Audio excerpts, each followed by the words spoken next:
Halo, berjumpa lagi pada pembelajaran IPA. Hari ini kita akan mempelajari sistem reproduksi manusia. Namun, sebelum kita mempelajari sistem reproduksi manusia, kita harus tahu dulu materi tentang pembelahan sel. Kita ketahui bahwa pada awalnya manusia berasal dari sebuah sel. Sel tersebut kemudian mengalami pembelahan, sehingga jumlah sel manusia pada saat dewasa mencapai triliunan. Nah, mengapa sih pembelahan sel itu penting? Pembelahan sel itu sangat penting bagi kelangsungan hidup semua makhluk hidup. Setidaknya ada 3 alasan mengapa sel mengalami pembelahan, yaitu untuk pertumbuhan, perbaikan, dan reproduksi. Sel mengalami pembelahan adalah untuk pertumbuhan. Makhluk hidup dapat tumbuh karena sel-selnya bertambah banyak. Semakin banyak sel pada makhluk hidup, maka semakin besar ukuran makhluk hidup itu. Selanjutnya, sel membelah adalah untuk perbaikan. Pernahkah kalian mengalami luka pada bagian tubuh kalian? Sebenarnya, pada bagian tubuh yang luka akan terjadi kerusakan jaringan. Adanya pembelahan sel ini, maka akan adanya perbaikan jaringan yang rusak, sehingga akan terbentuk sel-sel baru untuk menutupi luka tersebut. Alasan terakhir, sel mengalami pembelahan adalah untuk reproduksi. Reproduksi atau perkembangbiakan adalah ciri lain dari makhluk hidup. Pada proses reproduksi seksual, diperlukan sel kelamin untuk membentuk individu baru atau anakan. Proses pembentukan sel kelamin ini dilakukan dengan cara pembelahan sel. Menurut teori sel, semua sel hidup berasal dari sel yang sudah ada sebelumnya. Teori ini dinyatakan oleh Rudolf Virchow pada tahun 1855. Pembentukan sel-sel baru atau anakan dari sel yang sudah ada sebelumnya dapat terjadi melalui proses pembelahan sel. Pembelahan sel ini dibedakan menjadi 2 buah, yaitu pembelahan mitosis dan pembelahan meiosis. Selanjutnya kita akan mempelajari bagaimana atau apa saja karakteristik dan ciri-ciri dari pembelahan mitosis dan meiosis serta tahapan-tahapannya terjadi pada kedua pembelahan tersebut. Yang pertama adalah karakteristik atau ciri-ciri dari pembelahan mitosis. Pembelahan mitosis merupakan tipe pembelahan sel yang menghasilkan 2 sel anakan yang mempunyai karakter identik secara genetik dengan sel induk. Jika sel induk memiliki kromosom 2N atau diploid, maka jumlah kromosom yang dimiliki oleh sel anakan juga 2N. Sebagai contoh, sel induk memiliki jumlah kromosom sebanyak 23 pasang atau 46 buah. Maka, sel anakan yang dihasilkan akan memiliki jumlah kromosom yang sama, yaitu 23 pasang atau 46 buah. Sel diploid yang dimaksud di sini adalah sel-sel yang kromosomnya dalam keadaan berpasangan. Tahapan pada pembelahan mitosis terdapat 4 tahapan, yaitu profase, metafase, anafase, dan telofase.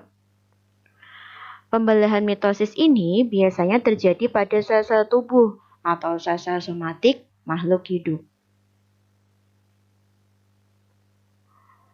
Selanjutnya kita akan mempelajari tentang tahapan-tahapan pembelahan mitosis. Terdapat 4 tahapan pembelahan mitosis, yaitu profase, metafase, anafase, dan telofase. Pada tahapan profase ditandai dengan rusaknya membran inti menjadi bagian-bagian yang lebih kecil. Hal ini disebut dengan fragmen. Kerusakan membran inti ini akan diikuti dengan memadatnya dan menebalnya kromosom-kromosom yang terdapat dalam sel tersebut. Selanjutnya, kromosom akan berjejer pada bidang pembelahan. Pembelahan sel ini sudah memasuki pada tahap metafase.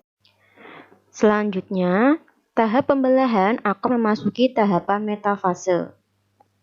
Pada tahap ini, nukleus dan membran inti sel sudah tidak terlihat. Benang-benang spindle juga akan mulai terbentuk yang menghubungkan antara kutub yang satu dengan kutub yang lainnya.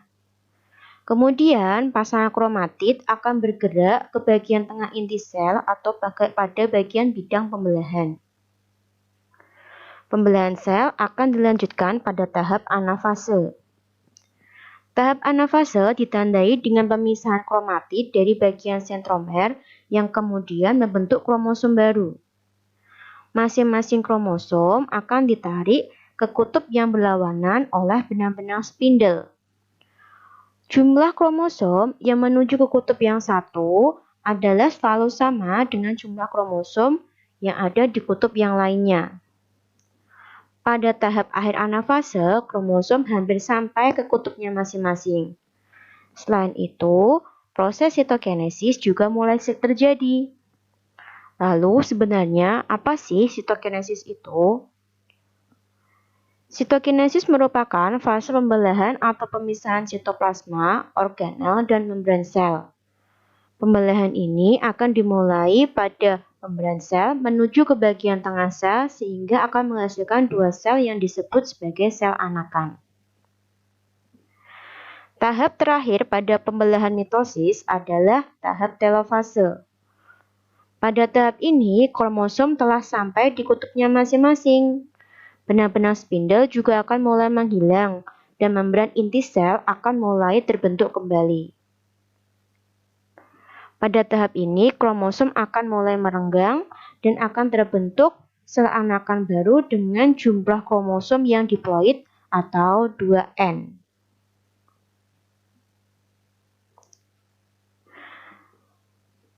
Pembelahan sel yang kedua adalah pembelahan meiosis. Apa saja sih karakteristik atau ciri-ciri dari pembelahan meiosis itu? Pembelahan meiosis adalah pembelahan sel yang menghasilkan 4 sel anakan yang memiliki kromosom haploid atau N yang berasal dari sel induk diploid atau 2N. Hal ini berarti jumlah sel anakan yang dihasilkan dari pembelahan meiosis adalah separuh dari jumlah sel induk dari pembelahan meiosis.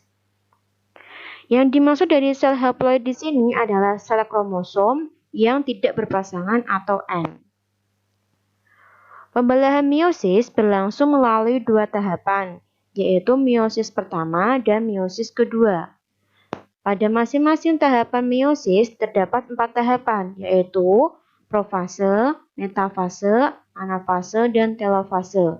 Sehingga dalam satu siklus pembelahan meiosis ada 8 tahapan, yaitu profase 1, metafase 1, anafase 1, telofase 1, yang akan dilanjutkan dengan tahapan meiosis kedua yang meliputi profase 2, metafase 2, anafase 2, dan telofase 2.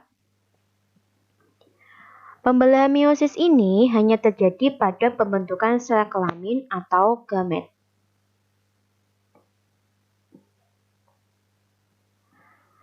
Tahapan-tahapan dari pembelahan meiosis. Pembelahan meiosis akan berlangsung selama 2 tahapan, yaitu meiosis pertama dan meiosis kedua. Masing-masing tahapan meiosis ini akan ada 4 tahapan kecil, yaitu profase, metafase, anafase, dan telofase. Pada tahapan profase pertama, ditandai dengan membran inti yang mulai rusak menjadi bagian-bagian kecil yang disebut fragmen dan terbentuk gelendong pembelahan. Kromosom juga akan memulai memadat dan mulai berpasangan. Selain itu, akan terjadi pindah silang atau pertukaran segmen molekul DNA yang sesuai di antara dua kromatid. Tahapan ini akan dilanjutkan dengan tahapan metafase 1.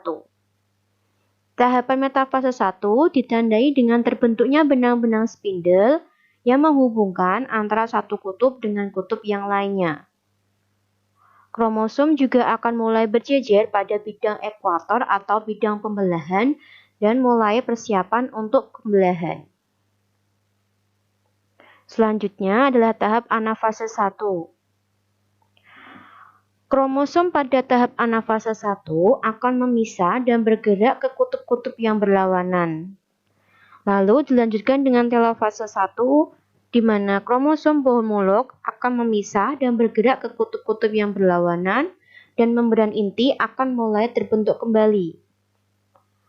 Pada proses ini, sitokinesis akan menyebabkan terbentuknya dua sel anakan yang bersifat haploid.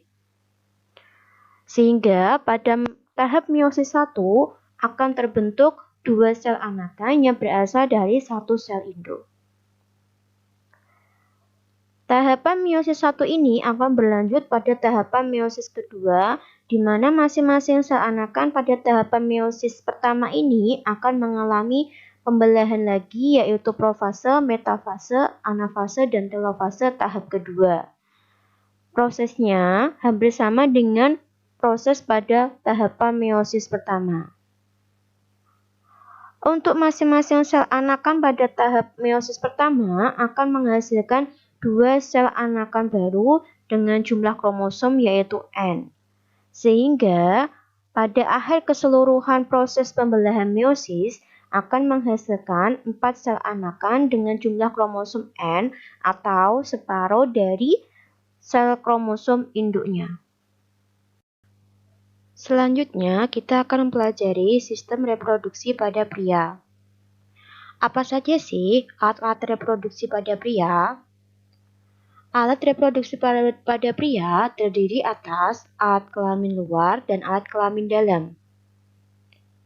Alat kelamin luar meliputi penis dan skrotum, sedangkan alat kelamin dalam meliputi testis, saluran sperma yang tersusun atas epididymis, vas deferens, dan uretra, serta kelenjar reproduksi yang terdiri atas vesicula seminalis, kelenjar prostat, dan kelenjar Cooper atau bulburetra. Ini adalah gambar dari organ-organ penyusun sistem reproduksi pada pria. Pada gambar akan terlihat beberapa bagian organ penyusun sistem reproduksi pada pria, yang meliputi vas deferens, uretra, alat kelamin luar yaitu penis, skrotum yang merupakan pembungkus testis, epididymis yang merupakan saluran pematangan untuk testis, serta beberapa kelenjar reproduksi yang meliputi kelenjar Cooper, kelenjar prostat, dan vesicula seminalis. Selanjutnya akan dipelajari beberapa fungsi dari organ-organ penyusun sistem reproduksi pada pria. Yang pertama adalah alat kelamin luar. Alat kelamin luar ini terdiri dari dua, yaitu skrotum dan penis. Skrotum merupakan kantung yang berisi sepasang testis atau dua buah testis. Skrotum terdiri dari lapisan luar kulit yang tebal dengan sejumlah kelenjar lemak dan keringat. Fungsi dari skrotum ini merupakan penyangga bagi testis dan regulasi temperatur, yang berarti skrotum juga berfungsi untuk menjaga suhu testis agar sesuai untuk produksi sperma. Berikutnya adalah penis. Bagi kamu anak laki-laki, air kencing akan dikeluarkan melalui saluran yang disebut penis. Penis juga digunakan sebagai alat kopulasi, yaitu tempat pertemuan antara alat kelamin pria dan wanita. Di samping itu, penis juga digunakan untuk tempat penyaluran sperma. Penis terbentuk dari otot dan tidak memiliki tulang. Pada ujung penis terdapat struktur seperti lipatan kulit yang disebut kulup. Kulup inilah yang dipotong seseorang pada saat akan dihitan. Yang berikutnya adalah alat kelamin dalam. Alat kelamin dalam terdiri dari testis, saluran sperma, dan kelenjar reproduksi. Testis merupakan organ reproduksi yang berbentuk bulat telur. Testis ini berjumlah 2 buah atau sepasang dan terdapat dalam skrotum. Pada saat kamu berusia antara 13 atau 14 tahun, testis akan memproduksi sperma atau sel kelamin jantan dan hormon testosteron. Sperma merupakan sel tunggal yang mempunyai ekor dan kepala yang merupakan sel kelamin bagi laki-laki. Hormon testosteron sendiri merupakan senyawa yang dapat merangsang perubahan fisik pada anak laki-laki, seperti membesarnya jakun dan tumbuhnya rambut pada tempat-tempat tertentu, misalnya adalah kumis. Pada masa inilah kamu berada pada masa pubertas. Masa pubertas adalah masa ketika seseorang anak mengalami pematangan fungsi seksual yang disertai adanya perubahan fisik dan psikis. Yang kedua adalah saluran sperma. Saluran sperma tersusun atas epididymis, vas deferens, dan uretra. Sperma yang dihasilkan di dalam testis akan keluar melalui epididymis. Epididymis merupakan saluran yang keluar dari testis. Pada saluran ini, sperma akan disimpan sementara waktu sampai berkembang sempurna dan dapat bergerak menuju saluran berikutnya, yaitu vas deferens. Vas deferens merupakan saluran yang menghubungkan antara epididymis dan uretra, serta berfungsi sebagai saluran sperma menuju uretra. Uretra merupakan saluran akhir dari saluran reproduksi laki-laki yang terdapat di dalam penis. Selain itu, uretra juga berfungsi sebagai saluran keluarnya sperma dan saluran keluarnya urin. Proses keluarnya sperma inilah yang dikenal dengan istilah ejakulasi. Berikutnya adalah kelenjar reproduksi. Kelenjar reproduksi berfungsi untuk memproduksi getah atau cairan yang nantinya akan bercampur dengan sel sperma menjadi cairan mani atau semen. Kelenjar reproduksi pada pria terdiri atas vesicula seminalis, kelenjar prostat, dan kelenjar Cooper atau bulburetra. Kelenjar yang dihasilkan pada vesicula seminalis menghasilkan cairan yang bersifat basa atau alkali yang mengandung fruktosa atau gula monosakarida, hormon prostaglandin, dan protein pembekuan. Vesicula seminalis mensekresikan prostaglandin yang berfungsi untuk merangsang kontraksi otot sehingga mendorong semen mencapai uterus.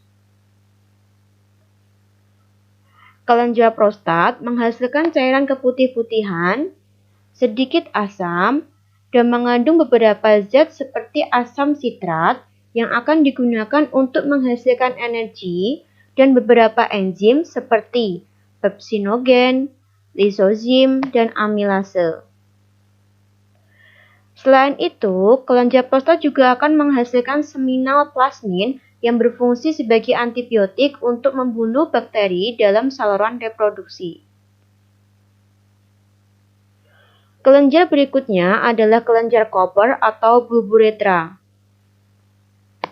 Kelenjar Cooper ini akan menghasilkan lendir dan cairan yang bersifat basa.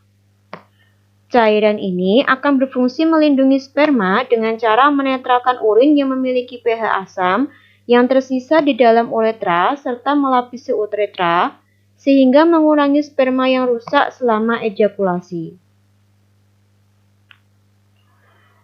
Selanjutnya, sperma yang akan dihasilkan oleh testis akan bercampur dengan getah-getah yang dihasilkan oleh beberapa kelenjar reproduksi sehingga akan terbentuk suatu suspensi yang disebut dengan semen atau cairan mani.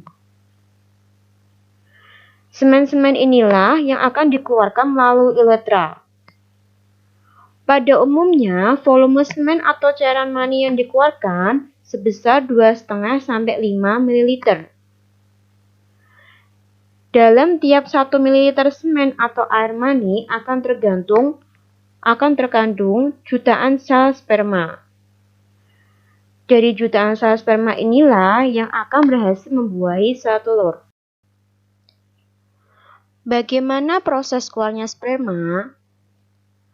Proses keluarnya sperma meliputi pembentukan sperma yang ada di dalam testis. Sperma yang terbentuk di dalam testis kemudian akan menuju saluran epididymis untuk mengalami proses pematangan.